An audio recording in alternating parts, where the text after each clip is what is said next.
खबरों का सिलसिला आगे बढ़ाएंगे और मजीद आपको बताएं कि वफाकी वज़ीर दाखिला मोहसिन नकवी की ज़ेर निगरानी इस्लामाबाद में तजावुज़ात के खिलाफ ऑपरेशन हुआ, जिसमें मैरियट और अयूब चौक के करीब ग्रीन बेल्ट पर कायम FC कैंप ऑफिस भी मस्मार कर दिया गया। मजीद आपको आगाह करें कि मोहसिन नकवी का कहना था कि इस्लामाबाद में बिला तफरीक तजावुज़ात के खिलाफ ऑपरेशन जारी रहेगा।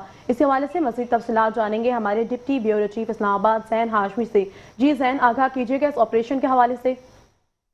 देखिए, विभागी दारुल-हुकूमत में तजावुज़ात के खिलाफ बिला इम्तियाज और वसी पैमाने पर जो है ऑपरेशन जारी है, जिसके दौरान सरकारी अराजी पर कायम गैर कानूनी तामीरात को मरहलावार खत्म किया जा रहा है। CDA हुकाम के मुताबिक ये मुहिम शहर को इसकी असल मनसूबाबंदी के मुताबिक बहाल करने के लिए शुरू की गई है। सरीना, मैरियट और इसके अतराफ जो ग्रीन बेल्ट थे उस पर कायम मुतअद्दिद तजावुज़ात के खिलाफ आज कार्रवाई की गई है, जहाँ फ्रंटियर कांस्टेबलरी FC का कैंप ऑफिस भी मस्मार कर दिया गया है।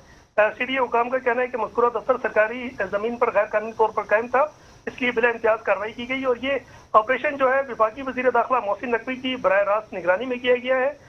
इस मौके पर विभागी वज़ीर दाखिला मोहसिन नकवी का कहना था कि तजावुज़ात के खिलाफ ऑपरेशन किसी दबाव के बगैर जो है वो जारी रहेगा और इसमें किसी भी इदारे या फर्द के साथ इम्तियाज नहीं बरता जाएगा। उन्होंने वादे किया कि हुकूमत ने तजावुज़ात और कब्जा माफिया के खिलाफ जीरो टॉलरेंस पॉलिसी इख्तियार कर रखी है और किसी को भी सरकारी अराजी पर गैर कानूनी तामीरात या कब्जे की इजाजत नहीं दी जाएगी। जी बहुत शुक्रिया ज़ैन हाशमी तमाम तर तफसीलात से आगाह करने के लिए।